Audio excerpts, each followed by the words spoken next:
Good morning बच्चों। मैं नीलम वर्मा हिंदी की टीचर बोल रही हूँ।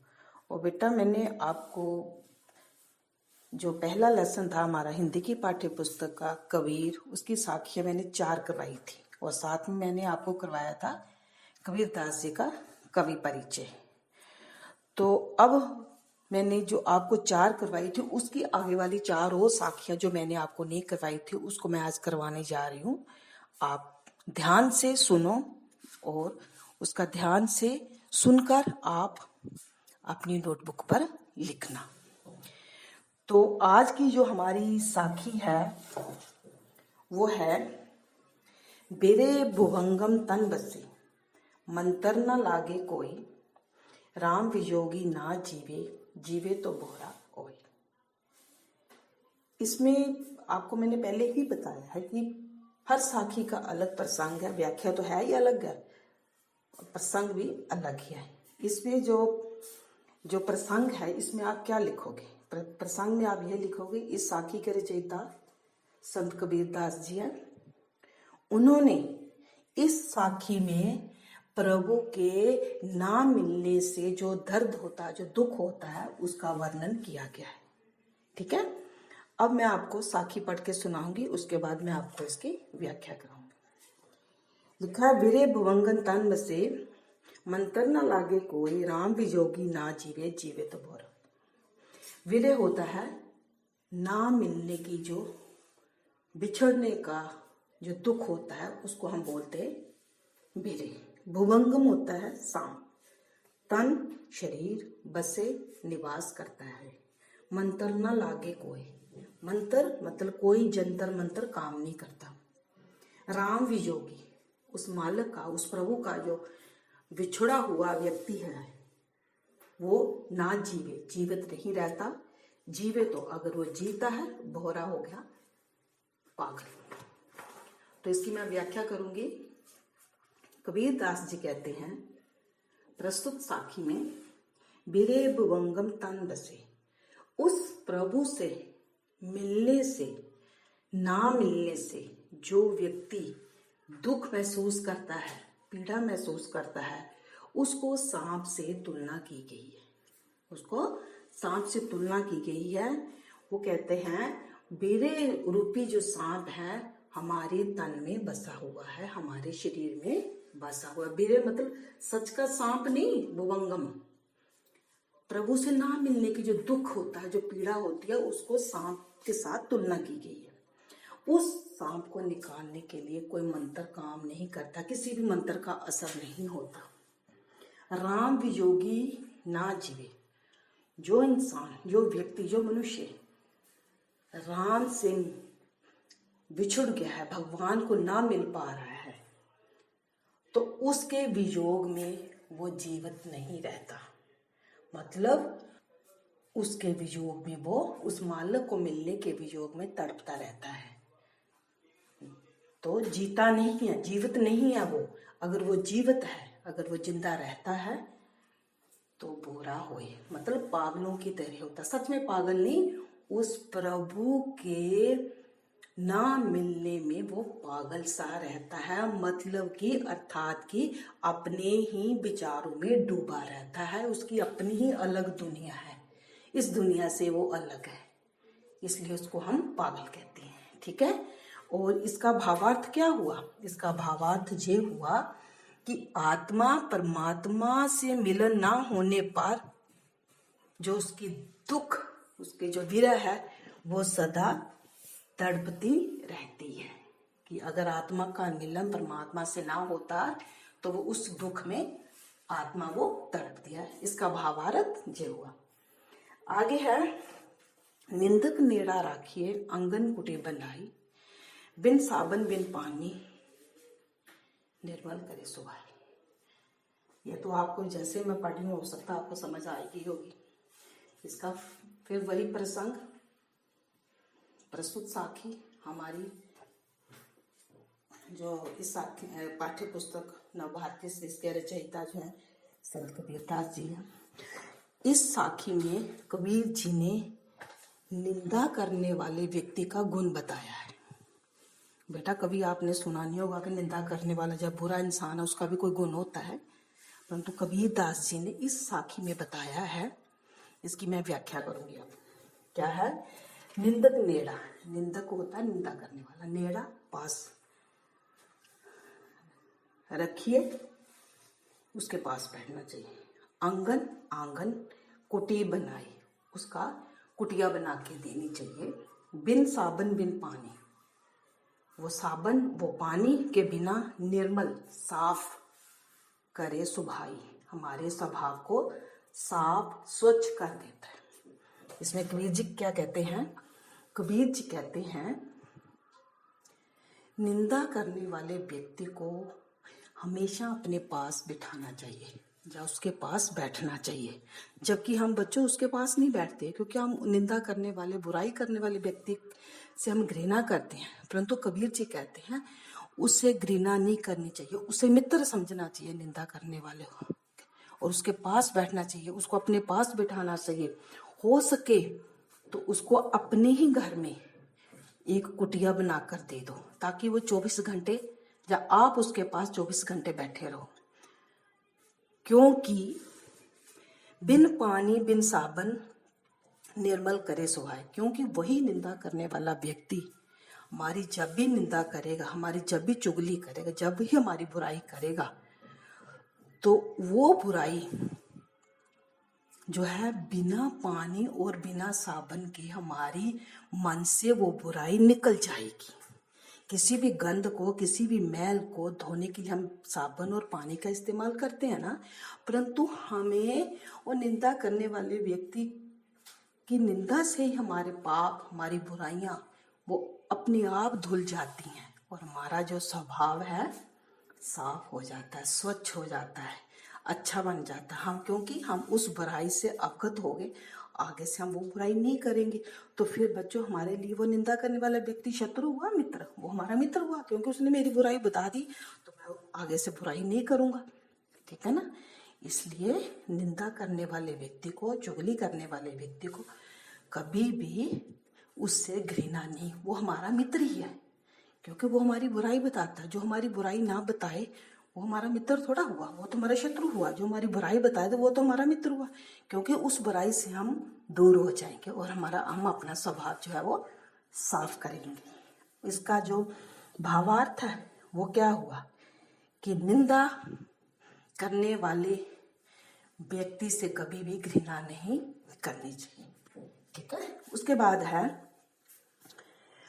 पोथी बड़ी बड़ी जगमुआ, पंडित भया न कोई, एक ही अक्षर पीव का, पढ़े सो पंडित होई। इसमें प्रसंग जो है वो क्या लिखोगे आप?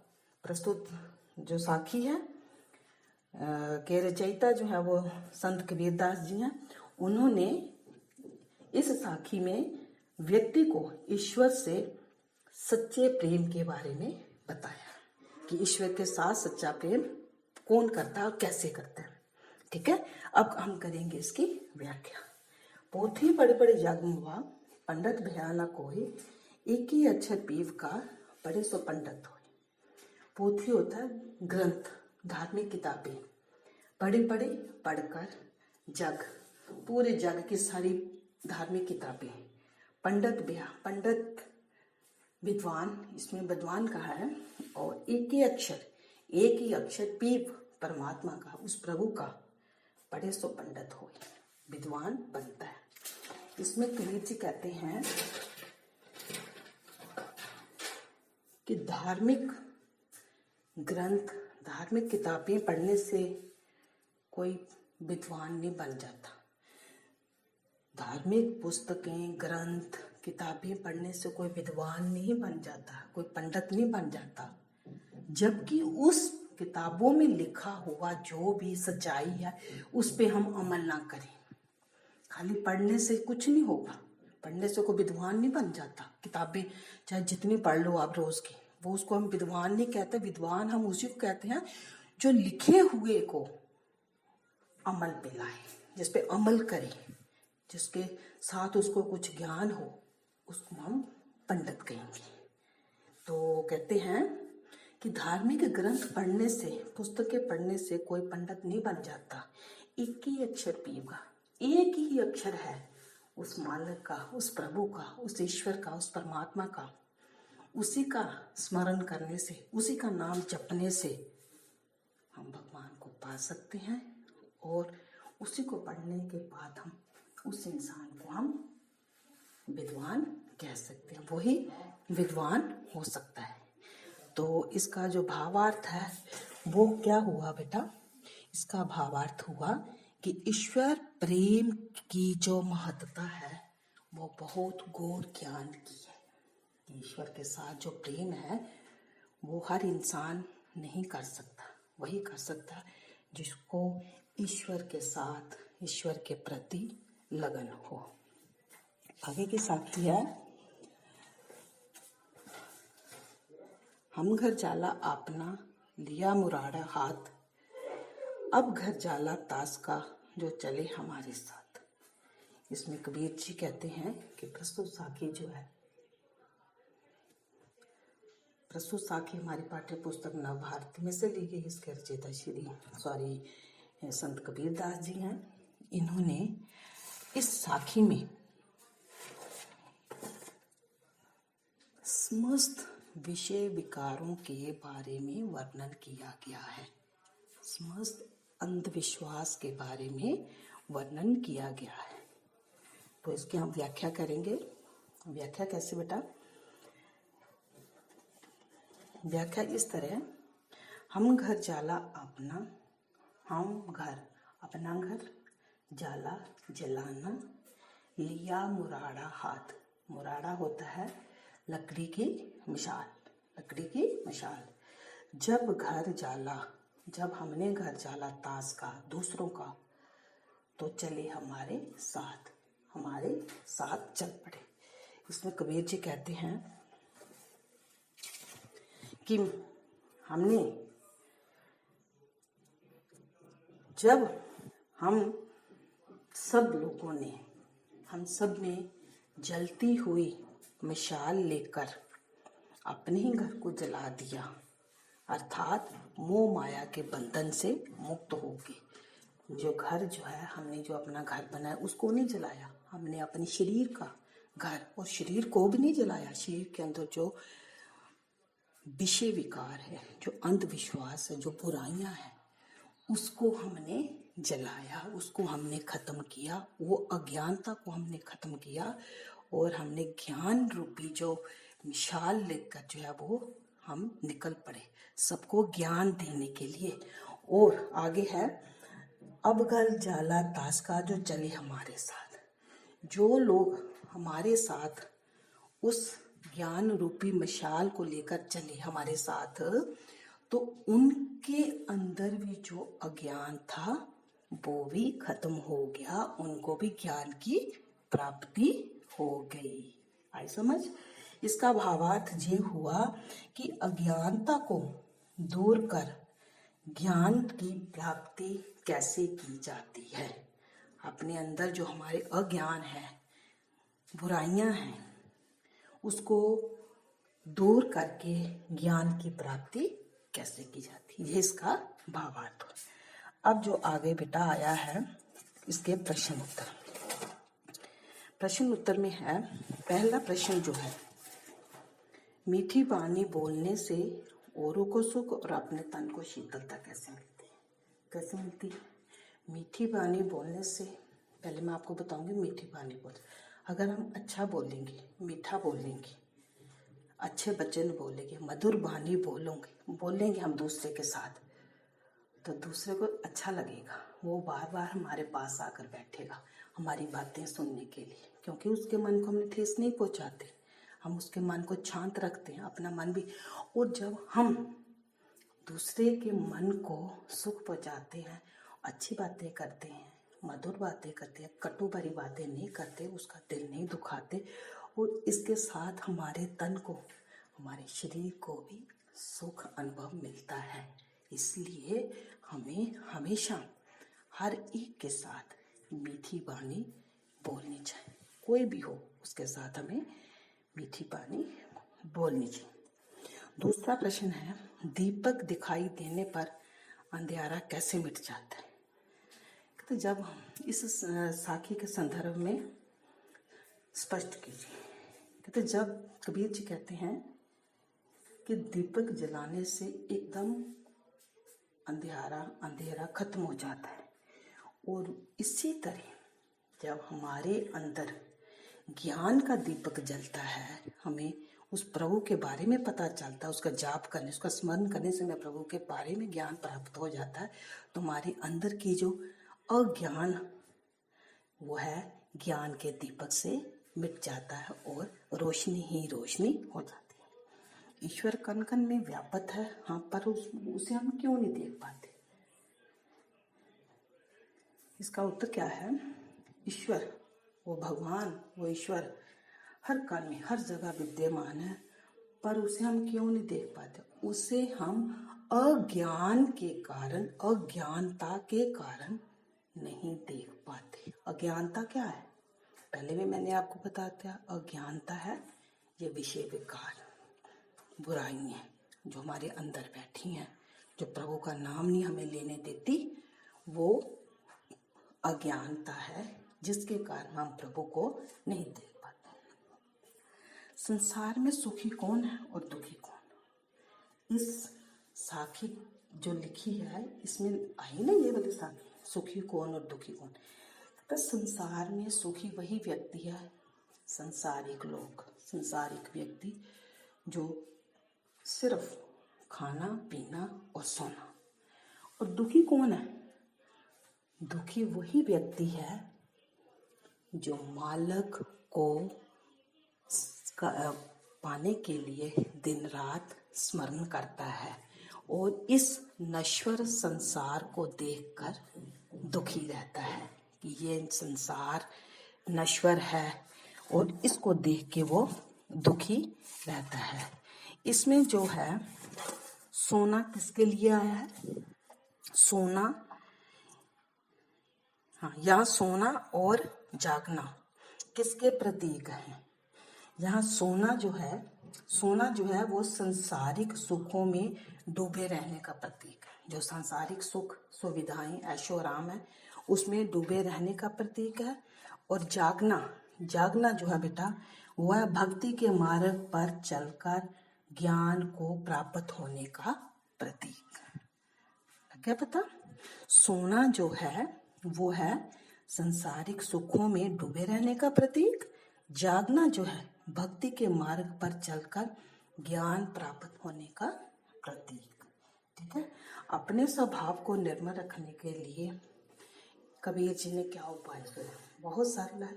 अपने स्वभाव को निर्मल रखने के लिए कबीर जी ने निंदा करने वाले व्यक्ति को अपने पास बिठाना चाहिए। यही एक उपाय है जिससे आपके जो अंदर की बुराइयां जो है, निंदा करने वाला व्यक्ति अपने आप खत्म कर देगा, बुराई कर करके ही आपकी। ठीक है। उसके बाद है, एक ही अक्षर पीव का पढ़े सो पंडित होए। इस पंक्ति द्वारा कवि क्या कहना चाहता है? इस पंक्ति द्वारा कवि यही कहना चाहता है कि धार्मिक किताबें ग्रंथ पढ़ने से आप को कुछ नहीं प्राप्त होगा, जबकि आप प्रभु का स्मरण करो, एक ही अक्षर का स्मरण करो उस मालूम को पाने के लिए, तो आपको भगवान की प्राप्ति हो जाएगी, ना कि अलग अलग तरह की किताबें पढ़ने से। उस मालूम को याद करने के लिए आप एक ही अक्षर का स्मरण करो तो आप उस प्रभु को पा सकते हो। तो ये बच्चों, मैंने आपको पहला जो हमारा लेसन था कबीर और उसकी साखियाँ थी वो मैंने आपको करवा दिया। आप घर में बैठ के आप सुनो और अपनी नोटबुक पर लिखो और लिख कर आप द्वारा याद करो। मैंने आपको पहले भी बताया था कि आप इसको अपने ही शब्दों में लिखना। जो मैं बोल रही हूँ आप सुन रहे हो, आप लिखो अपने ढंग से, लिखो सही। जो जिसका प्रश्न है उसी का उत्तर, जो साखी है उसी का प्रसंग, उसकी व्याख्या। तो नहीं समझ आएगी जिस किसी भी चीज़ की, आप मेरे को पूछ सकते हैं।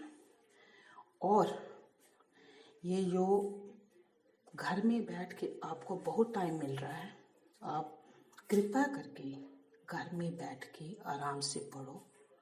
समझ आती, ठीक नहीं आती तो आप कोई टीचर से पूछ सकते हो। तो बेटा आज के लिए मैं बस इधर ही विराम देती हूँ, और अगला जो लेसन है वो मैं आपको करवाऊंगी। ये वाला लेसन आप अच्छी तरह याद करो, इसको लिखो, और अपना जो है स्वास्थ्य ठीक रखो, आसपास सफाई रखो, अपनी सेहत ठीक रखो। इसी के साथ मैं आपको शुभ दिन रहे, आपका स्वास्थ्य ठीक रहे। जय। ठीक है। ओके।